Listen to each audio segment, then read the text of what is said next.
ಆಳ್ವಾಸ್ ಸಾಂಸ್ಕೃತಿಕ ವೈಭವ ಆಳ್ವಾಸ್ ನುಡಿಸಿರಿ ವಿರಾಸತ್ ಮಂಗಳೂರಿನಲ್ಲಿ ನಡೆಯಲಿದೆ.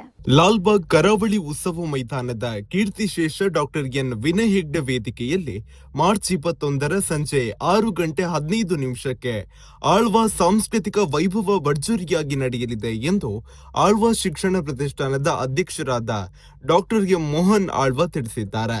ಸುದ್ದಿಗೋಷ್ಠಿಯಲ್ಲಿ ಮಾತನಾಡಿದ ಅವರು, ಕಾರ್ಯಕ್ರಮದ ಪೂರ್ವದಲ್ಲಿ 45 ನಿಮಿಷಗಳ ಕಾಲ ಸಭಾ ಕಾರ್ಯಕ್ರಮ ನಡೆಯಲಿದ್ದು, ಇದನ್ನು ದಕ್ಷಿಣ ಕನ್ನಡ ಲೋಕಸಭಾ ಸದಸ್ಯರಾದ ಕ್ಯಾಪ್ಟನ್ ಬ್ರಿಜೇಶ್ ಚೌಟ ಉದ್ಘಾಟಿಸಿದ್ರೆ, ಮಂಗಳೂರು ನಗರ ವಿಧಾನಸಭಾ ಕ್ಷೇತ್ರದ ಶಾಸಕರಾದ ವೇದವ್ಯಾಸ್ ಕಾಮತ್ ಅಧ್ಯಕ್ಷತೆ ವಹಿಸಲಿದ್ದಾರೆ.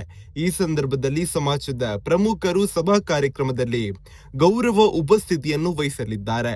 ಈ ಸಾಂಸ್ಕೃತಿಕ ಕಾರ್ಯಕ್ರಮವನ್ನು ಕೀರ್ತಿಶೇಷ ಡಾಕ್ಟರ್ ಎನ್ ವಿನಯ್ ಹೆಗ್ಡೆಯವರಿಗೆ ಅರ್ಪಿಸಲಾಗಿದೆ ಎಂದರು. ಆಳ್ವಾಸ್ ಶಿಕ್ಷಣ ಪ್ರತಿಷ್ಠಾನದ 500ಕ್ಕೂ ಅಧಿಕ ವಿದ್ಯಾರ್ಥಿ ಕಲಾವಿದರಿಂದ ಭಾರತೀಯ ಕಲಾ ಪ್ರಕಾರಗಳಾದ ಯೋಗ ದೀಪಿಕಾ, ಶಾಸ್ತ್ರೀಯ ನೃತ್ಯ ಅಷ್ಟಲಕ್ಷ್ಮಿ, ಬಡಗುತಿಟ್ಟು ಯಕ್ಷಗಾನ, ಶಂಕರಾರ್ಧ ಶಾರೀರಿಣಿ, ಗುಜರಾತಿನ ದಾಂಡಿಯ ನೃತ್ಯ, ಮಣಿಪುರಿ ಸ್ಟಿಕ್ ಡ್ಯಾನ್ಸ್, ಮಲ್ಲಕಂಬ ಹಾಗೂ ಕಸರತ್ತು, ಸೃಜನಾತ್ಮಕ ನೃತ್ಯ, ಡೊಳ್ಳು ಕುಣಿತ, ಕಥಕ್ ವರ್ಷಧಾರೆ, ಪುರುಲಿಯ ಸಿಂಹ ನೃತ್ಯ, ತೆಂಕುತಿಟ್ಟು ಯಕ್ಷಗಾನ, ಹಿರಣ್ಯಾಕ್ಷ ವಧೆ, ಬೊಂಬೆ ವಿನೋದಾವಳಿಯ ಪ್ರದರ್ಶನ ನಡೆಯಲಿದೆ ಎಂದರು. ಪ್ರೇಕ್ಷಕರಿಗಾಗಿ 8,000ಕ್ಕೂ ಅಧಿಕ ಆಸನದ ವ್ಯವಸ್ಥೆ ಮಾಡಲಾಗಿದ್ದು, ಎಲ್ಲರಿಗೂ ಉಚಿತ ಪ್ರವೇಶವಿರಲಿದೆ. ಸಾಂಸ್ಕೃತಿಕ ಕಾರ್ಯಕ್ರಮವು ಕ್ಲಪ್ತ ಸಮಯಕ್ಕೆ ಆರಂಭವಾಗಿ ನಿಗದಿತ ಸಮಯಕ್ಕೆ ಮುಕ್ತಾಯಗೊಳ್ಳಲಿದೆ ಎಂದರು. ಆಳ್ವಾಸ್ ಸಾಂಸ್ಕೃತಿಕ ವೈಭವವು ಕರ್ನಾಟಕದ ಅತ್ಯಂತ ಪ್ರಸಿದ್ಧ ಸಾಂಸ್ಕೃತಿಕ ಕಾರ್ಯಕ್ರಮಗಳಲ್ಲಿ ಒಂದಾಗಿದೆ. ಇದು ಕೇವಲ ಒಂದು ಕಾರ್ಯಕ್ರಮವಲ್ಲ, ನಮ್ಮ ದೇಶದ ಸಂಸ್ಕೃತಿ, ಪರಂಪರೆ ಮತ್ತು ವೈವಿಧ್ಯತೆಯ ಸೊಬಗನ್ನು ಒಂದೇ ವೇದಿಕೆಯಲ್ಲಿ ಕಣ್ಣು ತುಂಬಿಸಿಕೊಳ್ಳಲು ಇರುವ ಸುಂದರ ಅವಕಾಶ. ಈ ಕಾರ್ಯಕ್ರಮದ ಮೂಲಕ 100 ಸಂದೇಶಗಳು ಸಮಾಜಕ್ಕೆ ತಲುಪಿಸುವ ಉದ್ದೇಶ ಹೊಂದಲಾಗಿದೆ ಎಂದರು.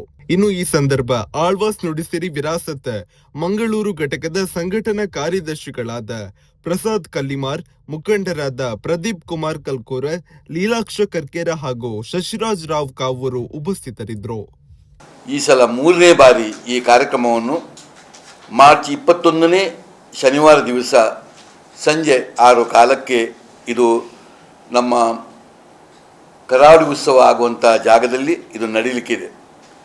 ಈ ಆಳ್ವಾಸ್ ನುಡಿಸಿರಿ ವಿರಾಸತ್ ಮಂಗಳೂರು ಘಟಕದ ಆಶಯದಲ್ಲಿ ಇದು ನಡೆಯುವಂಥ ಕಾರ್ಯಕ್ರಮಕ್ಕೆ ನಾವು ನಮ್ಮ ಸಂಸ್ಥೆಯ ಬಹಳ ಹತ್ತಿರದ ನಮ್ಮ ಸಂಬಂಧಿ, ನಮ್ಮ ಮಾರ್ಗದರ್ಶಕರು, ಕೀರ್ತಿಶೇಷರಾದಂಥ ಡಾಕ್ಟರ್ ಎನ್ ವಿನಯ್ ಹೆಗ್ಡೆಯವರ ಹೆಸರಿನಲ್ಲಿ ವೇದಿಕೆಯನ್ನು ಮಾಡಿ ಇಡೀ ಕಾರ್ಯಕ್ರಮವನ್ನು ಅವರಿಗೆ ನಾವು ಸಮರ್ಪಣೆ ಮಾಡ್ತೇವೆ ಎಂಬುದನ್ನು ನಿರ್ಧಾರ ಮಾಡಿದ್ದೇವೆ.